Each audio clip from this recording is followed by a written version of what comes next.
What's up everyone, John Rettinger from TechnoBuffalo here, and I want to give you a full review of the HTC Surround powered by Windows Phone 7. I know a lot of you are interested in the operating system, and this is one of the flagship devices on AT&T. Let's go ahead and see if it's worth your hard-earned $199.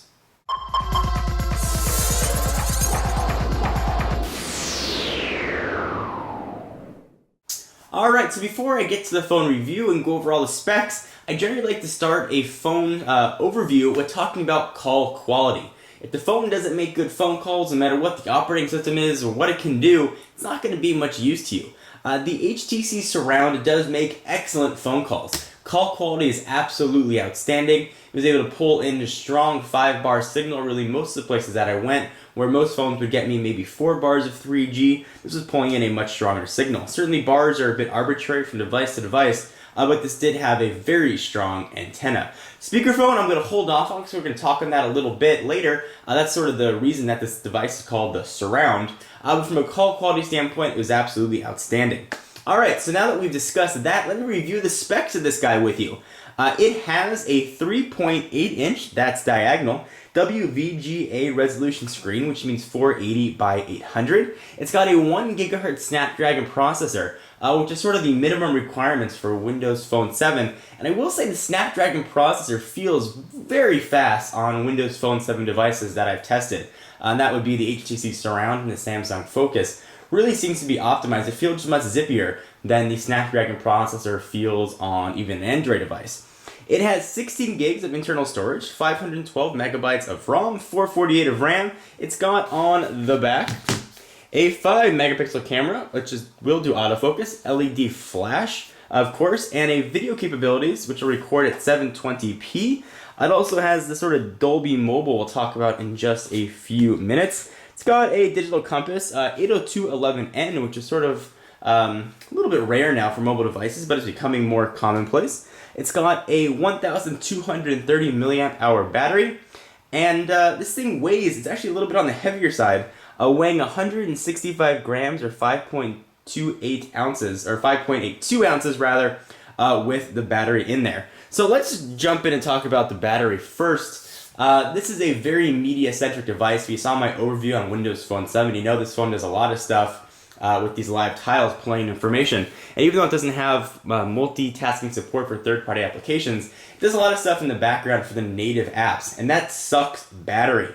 This 1,230 milliamp hour battery, you're going to have a hard time getting through a full day of use. With regular email and having to sort of send push messages, using the phone probably 2 to 3 hours a day and sort of checking and replying to email and doing some light web browsing, by the time the end of the day came around, I was searching for an outlet because I thought this was going to die on me any day, or any minute rather. That was typical of pretty much every day. So if you are going to use this device, you may want to consider picking up an extra battery or really monitor how you're using the phone.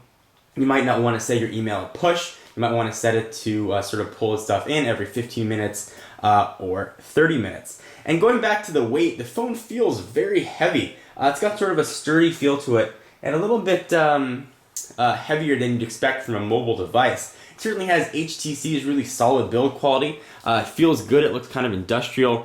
And as you slide the phone up, you don't have a keyboard, but you actually have this sort of Dolby mobile surround, which is really one of the sort of the key offerings of this device, which also on the back reveals a kickstand. So you can push this guy up and you can watch or listen to your content. Now I do a lot of meetings, a lot of conference calls. I thought a device like this would be perfect with this really big speaker. Would be great for conference calls, and sort of this is the first time we've seen this Dolby virtual surround sound mobile, so I was very excited. Let me give you a demonstration as to what this sounds like. I'm going to go ahead and play a YouTube video, and one of the knocks on this device is it does not actually have a native YouTube player. You have to download an app which will let you watch videos from m.youtube.com from the mobile site. So here's a video of that I did actually of the Motorola Droid unboxing a while back. And this is with the Dolby Digital off. I want you to hear what it sounds like, and this may not be the best test to show on video,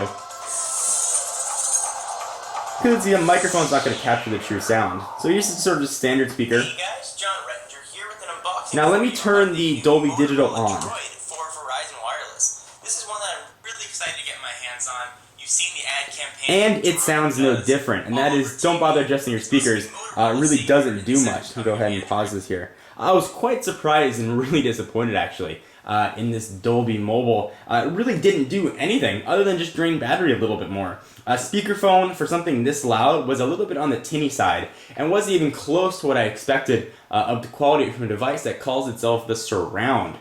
So while it's certainly usable and it's a fine speakerphone, I certainly wouldn't call it a flagship feature of the device. It works all right. The Dolby thing is more of just a branding issue than anything else. The speakerphone doesn't sound any better than any other mobile phone that I've tested.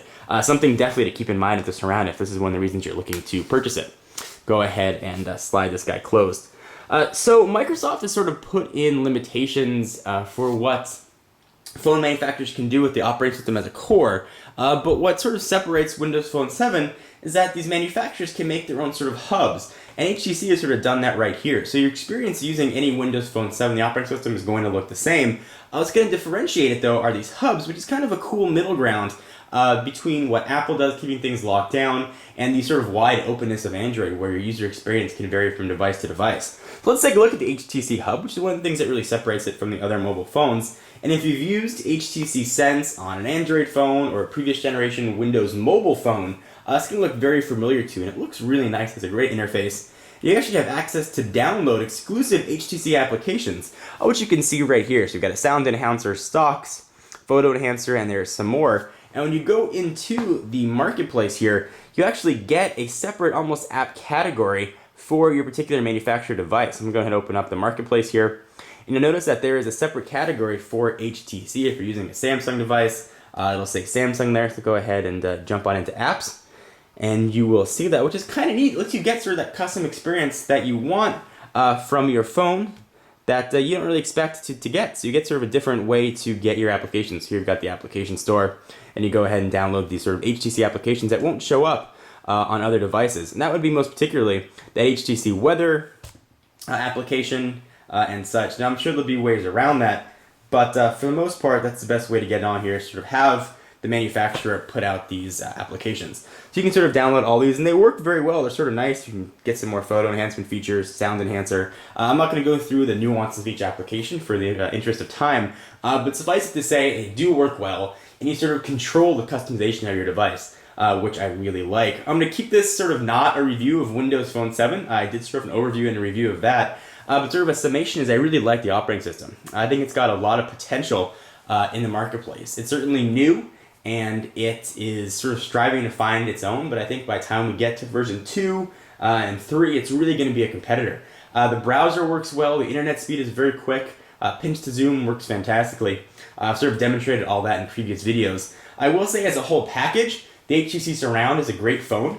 The screen looks bright and vibrant. However, if you're sort of looking at it in the cache of other AT&T devices, when you look at the Super AMOLED screen of, say, the Samsung Focus, you can really see a difference here with the quality, even though the resolution is going to be the same. So the screen quality isn't necessarily going to blow you away with the way it looks, but it is very passable, and it has a nice resolution compared to other mobile phones. It's a bit on the thicker side. Let's do a quick size comparison here. So here we've got an iPhone 4. Screen is just a little bit bigger here on the HTC Surround at 3.8 inches. But if you go ahead and stack them, you can see there's quite a big thickness difference. And that's sort of the size device you'd expect to have a full slide-out QWERTY keyboard, whereas instead you just have that surround sound speaker. I would have much rather had a thinner device than a standard speaker, or the same size with a full QWERTY keyboard. Take a look at it next to the little bit larger here Samsung Focus. This has a 4-inch screen. You can see the thickness and thinness here is really tremendous. So it's a larger device, and again, it certainly weighs a little bit more. So you're definitely going to feel this guy in your pocket. However, if you're looking for an HTC-made Windows Phone device on AT&T, this is going to be a very solid choice. On a 1 to 5, I really give it a very solid 3.5. Would have earned much higher stars if that Dolby Surround, which really was one of its flagship features, had worked just a little bit better and the device was maybe just a tad bit lighter. I generally like to sort of feel my device and know it's got some sturdiness to it, but this guy is almost downright heavy. If you're looking for a Windows Phone 7 device on AT&T, you may want to look at the Samsung Focus. There'll be a review of this guy coming, but the sneak preview of that is it's a fantastic phone. And if you guys have any questions on this, be sure to leave them down below. I am John Rettinger from TechnoBuffalo. Be sure to check out their website for all your Windows Phone 7 news. I will see you in the next video. Bye-bye.